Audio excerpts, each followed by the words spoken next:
Hello everyone, welcome back to the channel. Guys, आज मैं आप लोगों के लिए एक न्यू चाइनीज़ ड्रामा एक्सप्लेन करने वाली हूँ जिसका नाम है शाओ फांग।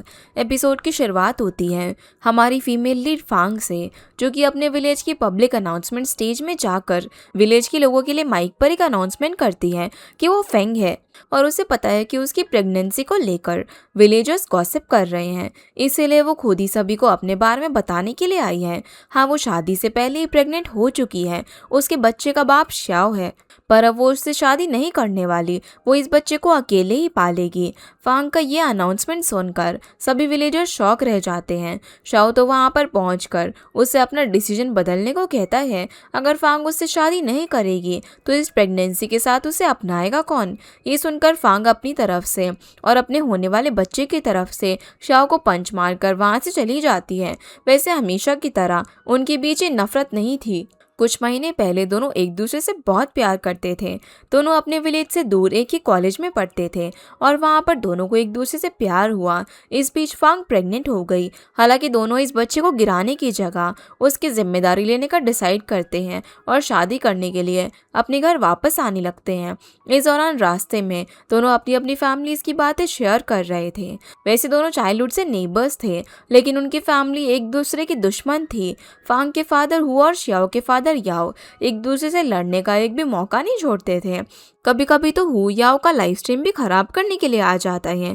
इन सब के बीच फांग सबसे ज्यादा अपनी ग्रैंड मदर के करीब थी, जो कि विलेज के बाकी लोगों से काफी मॉडर्न सोच रखती थी। अपने छोटे से रोड साइड एक शॉप पर भी वो सीसीटीवी लगाती थी। उनके 4 बच्चे हैं जो कि बड़े होकर अपनी अपनी लाइफ में बिजी हो गए, पर टाइम टू टाइम वो उनकी खबर लेती रहती है। उनका बड़ा बेटा है फांग का फादर हु, जो कि उनके साथ ही विलेज में रहता है और फार्मिंग करता है।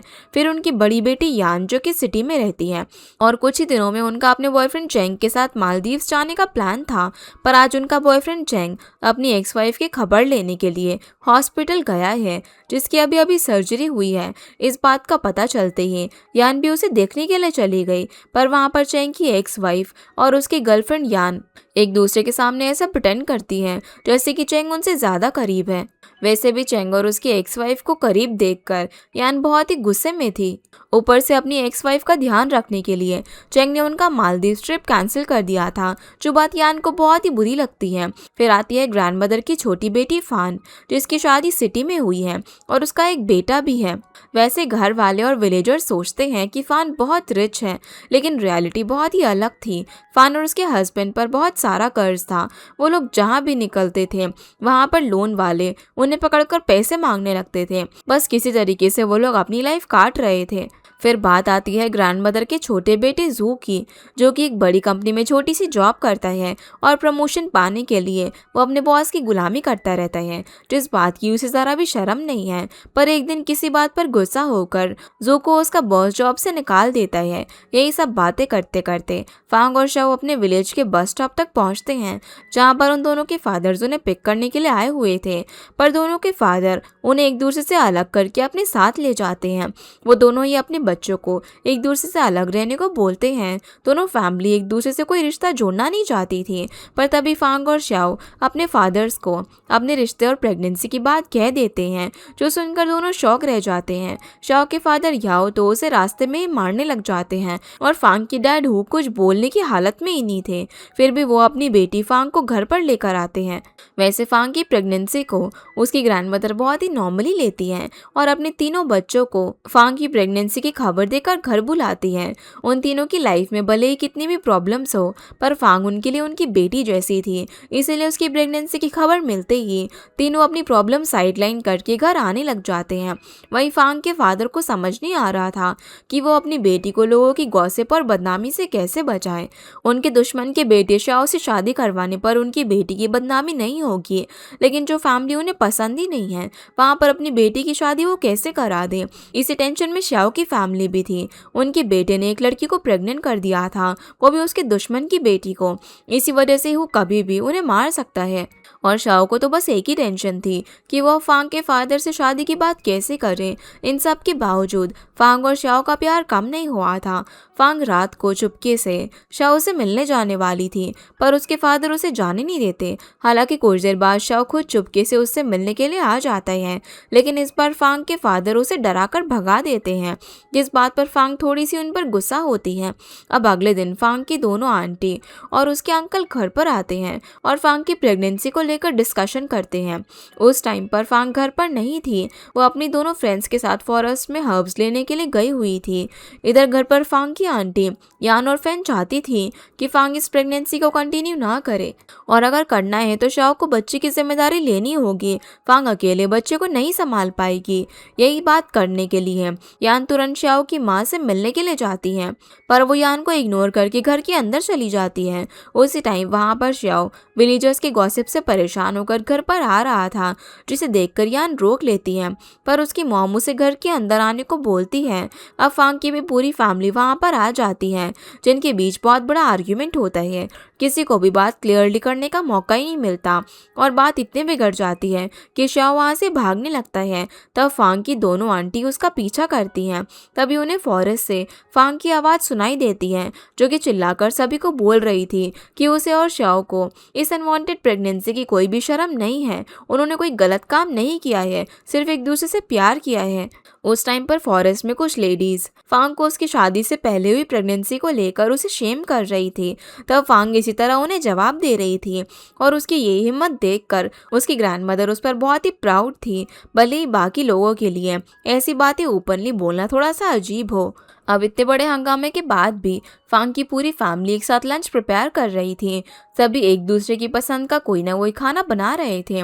फिर भी एक तरफ जहाँ पर बाकी फैमिली मेंबर्स फांग की प्रेगनेंसी को लेकर परेशान थे, वहीं फांग की ग्रैंडमदर को इस बात से कोई टेंशन ही नहीं थी। उल्टा फांग की प्रेगनेंसी की खबर सुनकर पूरी फैमिली इतने सालों बाद एक साथ आई है, यही उनके लिए सबसे खुशी की बात थी, वरना उनका एक साथ मिलना तो फेस्टिवल में भी नहीं होता। हालांकि लंच के दौरान फांग को उसकी आंटियाँ कभी भी लोगों के सामने अपनी प्रेगनेंसी की बात करने से मना करती हैं, क्योंकि ये बात बाद में जाकर उसके लिए शेमफुल होगी। पर फांग सभी बातों को नॉर्मली ले रही थी। उसे तो किसी बात का कोई डर ही नहीं था, लेकिन उसे शाओ से शादी जरूर करनी थी।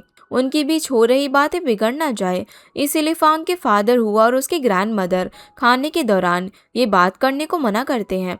इधर उन सब पर बालकनी से शाओ नजर रख रहा था। टेंशन में उसका तो खाने पीने पर ध्यान ही नहीं था। ऊपर से उसकी अपनी फैमिली भी फांग को शादी से पहले प्रेग्नेंट करने की वजह से उसे नाराज थी और उसे अपने बाल काटने को बोल रही थी। वैसे अपने बाल शाओ किसी भी कीमत पर नहीं काटने वाला था, पर फैंग से शादी करके वो उसकी प्रेगनेंसी की जिम्मेदारी लेना चाहता था, लेकिन उसकी फैमिली इस बात से राजी नहीं थी। उनके हिसाब से शाओ खुद को नहीं संभाल सकता, उसकी अपनी कोई इनकम भी नहीं है, तो वो शादी के लिए फैंग की फैमिली को ब्राइड प्राइस क्या देगा, फैंग के लिए घर और गाड़ी कैसे लेगा, होने वाले बच्चे की जिम्मेदारी कैसे उठाएगा। शाओ के बड़े भाई की शादी के दौरान उन्होंने ब्राइड प्राइस दिया था, क्योंकि उसका बड़ा भाई घर की जिम्मेदारी उठाता है। घर भी उसी ने रेनोवेट किया था, लेकिन शाओ को तो सब कुछ फ्री में चाहिए। उनके हिसाब से जब तक फैंग का पेट और बड़ा नहीं हो जाएगा और उसकी प्रेगनेंसी की और बदनामी ना हो, तब तक उन्हें शादी की बात फैंग की फैमिली से नहीं करनी चाहिए। जितनी फैंग की बदनामी होगी, उतना वो लोग जल्दी शादी करवाने के लिए ब्राइड प्राइस कम लेंगे। लेकिन अपने पेरेंट्स की इन बातों से परेशान होकर शाओ बिना खाना खाए ही घर से बाहर निकल जाता है, पर घर के बाहर भी विलेजर्स उसकी और फैंग की गॉसिप कर रहे थे। उसे छुड़ाने के लिए उससे बात करने की कोशिश कर रहे थे। तब शाओ विलेज की कुछ आंटीज की इंसल्ट करके वहां से निकल जाता है। दूसरी तरफ फैंग की आंटीज को तो समझ ही नहीं आ रहा था कि फैंग को शाओ में ऐसा क्या दिखा कि वो उसके प्यार में पड़ गई। फैंग के हिसाब से उनके बीच की छोटी छोटी बातें किसी को भी समझ नहीं आएंगी, पर वो बातें उनके लिए बहुत ही स्पेशल है। उसके जिन खिलौने की ड्राइंग्स उसके बॉस को पसंद नहीं आती, वो सिर्फ शाओ को ही पसंद आती हैं। शाओ ने कभी उसे बदलने की कोशिश नहीं की। उसके हिसाब से वो जैसी है वैसी ही परफेक्ट है। ऊपर से शाओ भी उसी की तरह आर्टिस्ट है, तो दोनों एक दूसरे के काम को रिस्पेक्ट देते थे। इस बीच शाओ एक दिन फैंग को अपने आर्ट पीसेस दिखाने के लिए अपने रूम पर लेकर आया था।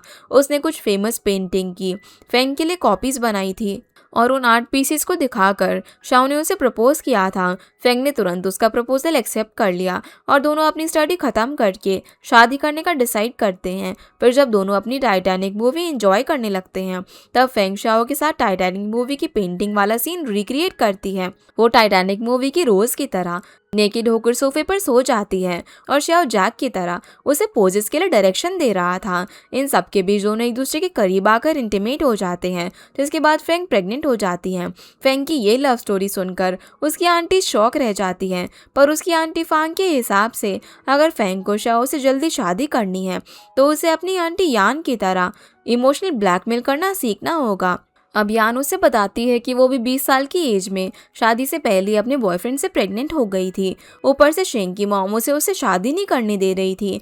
तब उन्होंने ड्रिंक करने का और नाइफ से खुद को हार्म करने का बहाना करके शेंग को इमोशनल ब्लैकमेल करके शादी के लिए मना लिया था, पर उनकी शादी ज़्यादा दिनों तक नहीं चली और दोनों अलग हो गए। यान को अपना करियर बनाना था, इसलिए वो अपने बच्चे को अपनी मॉम के पास छोड़कर काम करने के लिए घर से दूर चली गई। सालों तक वो घर से दूर ही रही, इसीलिए वो अपने बच्चे जिंग के इतना करीब नहीं है। अब जो भी होने, इसीलिए फेंग की इतनी ज़्यादा फिक्र है, क्योंकि फेंग जैसा टाइम उन्होंने देखा था, उन्हें पता है कि लोग किस हद तक उन पर उंगली उठा सकते हैं और अगर अपना पार्टनर गलत हो, वो उसे प्रेग्नेंट हो जाए तो इससे बुरी चीज़ और क्या ही होगी। पर फांग के हिसाब से शेंग को यान से शादी नहीं करनी थी तो उनका रिश्ता टूटना ही था, पर शाओ ऐसा नहीं है। वो खुद बच्चे की और उसकी जिम्मेदारी लेना चाहता है, वो उससे प्यार करता है, तो उनके बीच क्या ही प्रॉब्लम आएगी। फिर फेंग अपनी दोनों आंटीज को अपने बनाए हुए खिलौने गिफ्ट करती है, जो देखकर दोनों बहुत ही खुश थी। रात को फिर यान अपने एक्स हस्बैंड शेंग को टेक्स्ट करने की सोचती है, पर वो ऐसा कर नहीं पाती। वहीं अगले दिन शाओ के पेरेंट्स शाओ जब सो रहा था तब उसके बाल काटने की कोशिश करते हैं, पर किसी तरीके से शाओ की नींद सही टाइम पर खुल जाती है और वो अपने बालों को बचा लेता है। उसके पेरेंट्स उसके बाल काटना चाहते थे, क्योंकि लंबे बालों वाले लड़कों को विलेज में क्रिमिनल समझा जाता था। इस मामले में उनके बीच झगड़ा इतना ज़्यादा बढ़ जाता है कि शाओ के डैड उसे बाल काटने पर उसकी शादी फेंग से करवाने की बात कहते हैं और शाओ के फ़ोन से खुद फेंग को टेक्स्ट करके उसके ब्राइड प्राइस पूछते हैं। फेंग को लगा कि शाओ उसे टेक्स्ट कर रहा है, वैसे उसे ब्राइड प्राइस का कोई भी लालच नहीं था, लेकिन उसकी फ्रेंड उसके फ़ोन से खुद शाओ को टेक्स्ट करके ब्राइड प्राइस में कार और घर मांगती है। ये देखकर तो शाओ के डैड फेंग को बहू बनाने के लिए बिल्कुल भी राजी नहीं थे, क्योंकि वो अपनी दुश्मन की बेटी के लिए इतना बड़ा ब्राइड प्राइस क्यों दे। पर जब शाओ के डैड ने उसे बोला था कि वो उसके बाल काटने पर उसकी शादी फेंग से करवा देंगे, तो वो बिना कुछ सोचे ही खुद अपने बाल काट देता है, जो देखकर उसके पेरेंट्स शॉक रह जाते हैं। वो समझ जाते हैं कि उनका बेटा फेंग से शादी करने के लिए किसी भी हद तक जाएगा। शाओ फेंग से जाकर मिलता है, जो कि उसके शॉर्ट हेयर देखकर ज़रा भी खुश नहीं थी। हालांकि वो उसे ब्राइड प्राइस के लिए टेंशन लेने को मना करती है। अगर वो थोड़ा सा भी अमाउंट उसकी फैमिली को पे करेगा तब भी वो उसी से शादी करेगी। और बात रही उनकी बच्चे की, तो वो उसे उसके ग्रैंडफादर की तरह हर्ब्स का काम सिखाएगी। पर शाओ अपने होने वाले बच्चे के लिए अच्छे से अच्छा काम करना चाहता था और फेंग भी उसे प्रॉमिस करती है कि कुछ भी हो जाए उनके बीच कुछ भी नहीं बदलेगा। आखिर उनका रिश्ता चाइल्डहुड से है। इतनी छोटी सी बात को लेकर दोनों को कोई अलग नहीं कर सकता। दोनों की फैमिली भले ही दुश्मन हो, पर शाओ ने उसे हमेशा प्रोटेक्ट किया था। फेंग की मॉम उसे और उसके फादर को छोड़कर चली गई थी, पर कभी कभी वो स्कूल में उसे मिलने आती थी, ज़बरदस्ती उसको प्यार करने की कोशिश करती थी, जो चीज़ फेंग को पसंद नहीं थी। तब शाओ की मॉम से उसे हमेशा प्रोटेक्ट करता था। आज जब दोनों को शादी करनी है तो दोनों शादी करने के लिए अपना अपना काम शुरू करते हैं, ताकि पैसों का इंतजाम हो सके। एक तरफ फेंग्स हब मेडिसिन बनाकर उन्हें सेल करने वाली थी, वहीं शाओ अपने दोस्तों के साथ अपनी पेंटिंग सेल करने के लिए उनकी आर्ट एग्जीबिशन करने वाला था। पर इस बीच शाओ जब अपना फ़ोन अपनी पेंटिंग्स की फ़ोटो देखने के लिए अपने दोस्तों को देखकर थोड़ा सा दूर चला जाता है, तब उसके दोस्तों को फेंग की वही नेकेड पेंटिंग शाओ के फ़ोन में दिखती है, जिसे वो लोग सोशल मीडिया पर वायरल कर देते हैं, जो कि विलेजर्स देख लेते हैं। और इस आने वाले तूफान की खबर ना तो शाओ को थी और ना ही फेंग को, जिसके बाद फेंग की दोनों आंटी ग्रैंडमदर से शादी की बात करने जाने का सोचते हैं। शी फैमिली में ग्रैंडमदर की बात कोई भी नहीं टाल सकता। अगर वो फेंग और शाओ की शादी की बात पर एग्री कर जाए तो बाकी की शी फैमिली के मेंबर्स कुछ भी नहीं कर सकते। इसीलिए यान और फान उनके लिए कुछ गिफ्ट्स लेकर वहां पर जाने का सोचते हैं। एक तरफ यान कुछ गिफ्ट्स लेकर आई थी तो वहीं फान तो गोल्डन इयररिंग्स ही लेकर आई थी। अब फान गोल्ड इयररिंग्स लेकर शी फैमिली की ग्रैंडमदर से मिलने के लिए जाती है और यान वही गिफ्ट्स लेकर जाती है अपने एक्स हस्बैंड से मिलने के लिए। हालांकि उनके जाने से पहले ग्रैंडमदर कोई भी प्रॉब्लम खड़ी करके दोनों लवर्स को अलग करने से मना कर देती हैं। वहीं जब से वो लोग अपने विलेज से वापस आए हैं तब से फेंग को श्याओ का बिहेवियर कुछ अजीब लग रहा था, पर इस बारे में पूछने पर श्याओ फेंग को कुछ भी ठीक से नहीं बताता, सिर्फ उसे ये कहता है कि वो ब्राइड प्राइस को लेकर परेशान है। भले ही फेंग को उससे कुछ नहीं चाहिए पर उसकी फैमिली थोड़े बिना पैसे और घर की उससे शादी करने देगी। उन्होंने शादी से पहले ज़रूर किसे कितना कमाना है और कितना इन्वेस्ट करना है ये प्लान किया था, लेकिन अब फैमिली इन्वॉल्वमेंट के बाद उनके वो फ्यूचर प्लान काम नहीं कर रहे हैं। ये सुनकर फेंग उसे सिर्फ अपनी आईडी रेडी रखने को बोलती है। अगर उनकी फैमिली शादी के लिए एग्री नहीं हुई तो दोनों अपनी आईडी से सिटी जाकर मैरिज रजिस्टर कर लेंगे। दोनों अडल्ट हैं तो उनकी शादी में कोई प्रॉब्लम नहीं होगी। शाओ को फेंग की ये बात तो सही लगती है, पर शादी के बाद फेंग शंघाई सिटी वापस नहीं जाना चाहती। वो विलेज में ही रहकर फार्मिंग और हर्ब्स का काम करके फैमिली चलाना चाहती हैं और शाओ के हिसाब से अगर दोनों वापस से शंघाई सिटी नहीं गए तो उनका आर्ट का काम बेकार हो जाएगा। दोनों विलेज में कितना ही कमा लेंगे, पर फेंग के हिसाब से उनका विलेज इतना खूबसूरत है, दोनों यहाँ पर भी अपना आर्ट का काम कर सकते हैं। हालांकि शाओ अब भी अपने से विलेज लाइफ को लेकर कंफ्यूज था, पर वो फेंग के सामने नॉर्मली बिहेव करता है। इधर यान अपने एक्स हस्बैंड से मिलने के लिए जाती है। उनका बच्चा जिंग सिटी में पढ़ता है और जब विलेज भी आता है तब भी शिंग के साथ ही रहता है। शिंग ने फिर से शादी कर ली थी, उसका एक बच्चा है और उसकी वाइफ फिर से प्रेग्नेंट है। आज सालों बाद शिंग और यान एक दूसरे को देख रहे थे। दोनों एक दूसरे को देखकर बहुत इमोशनल होते हैं। फिर शिंग यान को विलेज की हिस्ट्री म्यूजियम दिखाता है जो कि उसने बनाया था। इस दौरान यान शिंग को फेंग की सिचुएशन बताती है।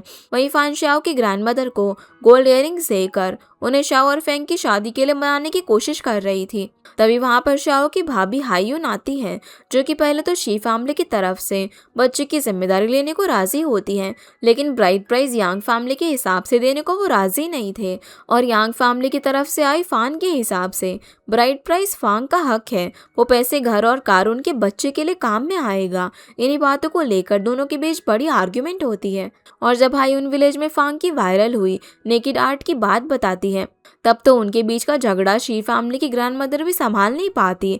दोनों के बीच मारपीट शुरू हो जाती है। हाइयुन तो उन वायरल आर्ट को लेकर फांग के कैरेक्टर पर सवाल उठा रही थी और अब तक उन वायरल आर्ट की बात यांग फैमिली के किसी भी मेंबर को नहीं पता थी। अब जब ये बात हाइयुन से फान को और शिंग से यान को पता चल चुकी है तो दोनों जाकर ये बात फांग को बताते हैं और उसे पुलिस स्टेशन ले जाकर शाओ के खिलाफ असॉल्ट की कंप्लेंट करने को कहती हैं, लेकिन वो शाओ के खिलाफ ऐसी कंप्लेंट करने को तैयार नहीं थी। इधर इन सब बातों से अनजान शाओ मैरिज रजिस्ट्रेशन के लिए अपनी आईडी ढूंढ रहा था, पर उसके फादर याओ ने उसकी आईडी पहले से ही अपने पास रख ली थी और उनके हिसाब से उनकी डिमांड पूरे होने पर ही ये शादी होगी वरना नहीं होगी। दोनों आईडी को लेकर लड़ रहे थे। तभी घर में हाइयुन रोते रोते आकर फान से पीटने की और फांग की वो पिक्चर वायरल होने की बात बोलती है। तभी शाओ की मॉम उसके खिलाफ पुलिस स्टेशन में केस होने की बात बोलती हैं, जो सुनकर वो भागते हुए फांग से मिलने के लिए जाता है और उसके पीछे पीछे उसके पेरेंट्स भी जाते हैं। दूसरी तरफ फेंग की दोनों आंटीज उसे उन फोटोज की वजह से विलेज ग्रुप में चल रही बातें उसे दिखा रही थी। लोगों के हिसाब से शाओ कभी फेंग से प्यार नहीं करता था। वो तो फेंग प्रेग्नेंट हो गई इसलिए उसे शादी करना उसकी मजबूरी बन गया, पर फेंग के हिसाब से ये सब लोगों की गॉसिप है। रियलिटी में शाओ ऐसा नहीं है, वो उसकी फोटो वायरल नहीं कर सकता और वो उसे प्यार भी करता है। ये सब बोलकर फेंग शाओ से मिलने के लिए पुलिस स्टेशन से चली जाती है और उसके पीछे पीछे उसकी आंटीज भी जाती हैं। रास्ते में दोनों फैमिलीज का आमना सामना होता है और उनके बीच आर्ग्यूमेंट होती है। दोनों फैमिलीज एक दूसरे पर केस करने की और उन्हें जेल भेजने की बात कर रहे थे। उनके बीच फेंग और शाओ खुलकर बात ही नहीं कर पा रहे थे। इस बात से परेशान होकर फेंग शाओ को अकेले बात करने बुलाती है, पर इस बार शाओ अपनी फैमिली की बात सुनकर उसे अकेले बात करनी नहीं चाहता, जिस बात पर फेंग शाओ से बहुत नाराज होती है। अब घर में शाओ की फैमिली उसे वही वायरल आर्ट दिखाती है जिसे देखकर शाओ कुछ बोल नहीं पाता, बस शौक रह जाता है। वहीं फेंग के अंकल जू जॉब से निकाले जाने के बाद अपने क्रेडिट कार्ड बिल्स को लेकर परेशान थे। तभी उसकी मुलाकात विलेज के एक अंकल से होती है जो कि उसे सर्कस से खोया हुआ एक मंकी ढूंढने का काम देते हैं। इस काम के उसे पैसे भी मिलने वाले थे, इसलिए जो इस काम की जिम्मेदारी ले लेता है। रात को वही अंकल चुपके से अपनी गर्लफ्रेंड से मिलने के लिए आते हैं। वो उनका रिश्ता छुपा कर रखना चाहते थे। हालांकि गर्लफ्रेंड के मुताबिक उनकी वाइफ की मौत हो चुकी है और उसका डिवोर्स भी हो चुका है, तो वो दोनों भला क्यों अपना रिश्ता पब्लिक करने से डर रहे हैं। पर अंकल के हिसाब से दोनों यंग कपल शाओ और फांग की अगर इतनी बदनामी हो रही है, तो उनकी जैसे ओल्ड कपल की अफेयर की बात पता लगने पर उनकी कितनी बदनामी होगी। वही रात को चुपके से फेंग शाओ से मिलकर उसे उसकी उस वायरल आर्ट के बारे में पूछती है। तब शाओ फेंग को उसके फ्रेंड्स के जरिए वो आर्ट वायरल होने के बाद कह देता है। हालांकि देखकर ऐसा लग रहा था कि उस आर्ट को लेकर शाओ अब भी कुछ बात छुपा रहा था। वहीं यांग फैमिली शी फैमिली से फेंग की वही वायरल पेंटिंग चुराने का डिस्कशन करते हैं, क्योंकि अगर शाओ ने उस पेंटिंग को आर्ट एग्जीबिशन में रखा तो फेंग की बदनामी पूरे चाइना में हो जाएगी। ये सुनकर फेंग के फादर शाओ के घर पेंटिंग चुराने के लिए चले जाते हैं। उस टाइम पर शाओ को उसी पेंटिंग की वजह से विलेज में होने वाली बदनामी का भयानक सपना आ रहा था और नींद खुलने के बाद ऐसे अचानक हो को देखकर शाओ को लगा कि वो उसे मारने आए हैं, इसलिए वो जोर से चिल्लाने लग जाता है। पर तब तक वो पेंटिंग लेकर निकल चुका था। इस इंसिडेंट के बाद यांग फैमिली को लगा शी फैमिली उन्हें मारने की कोशिश करेगी, क्योंकि शाओ की वजह से फेंग प्रेग्नेंट हुई और उसका न्यूड आर्ट भी वायरल हो गया। इसीलिए फैमिली प्रोटेक्शन के लिए अगले दिन हु यांग फैमिली के खिलाफ अटेम्प्ट टू मर्डर का केस कर देता है। हालांकि शाओ उन्हें ऐसा करने से रोक रहा था। वो किसी बात को छुपाने की कोशिश कर रहा था, पर उसकी फैमिली उसकी बात ही नहीं सुनती। अब ये मामला इतना बड़ा हो जाता है कि विलेजर्स के बीच दोनों फैमिली की एक मीटिंग होती है, जहाँ पर शी और यांग फैमिली एक दूसरे पर एलिगेशन लगा रही थी। इन सबसे परेशान होकर फेंग सभी को पेंटिंग खोल कर दिखाती है, क्योंकि अपनी ऐसी पेंटिंग ड्रॉ करवाना ये उसकी मर्जी थी। पर उस पेंटिंग को देखकर वो खुद भी शॉक रह जाती है, क्योंकि वो पेंटिंग उसकी नहीं बल्कि किसी और लड़की की थी, जिसके बारे में फेंग शाओ को कन्फ्रंट करती है। और इसी के साथ हमारा ये एपिसोड यहीं पर ख़त्म हो जाता है। तो गाइज ये थी आज की वीडियो एंड होप आप लोगों को ये वीडियो पसंद आई होगी। तो इस वीडियो को लाइक कर चैनल को सब्सक्राइब ज़रूर कीजिएगा। आपसे फिर मिलते हैं इस ड्रामा के अगले एपिसोड में। तब तक के लिए गुड बाय।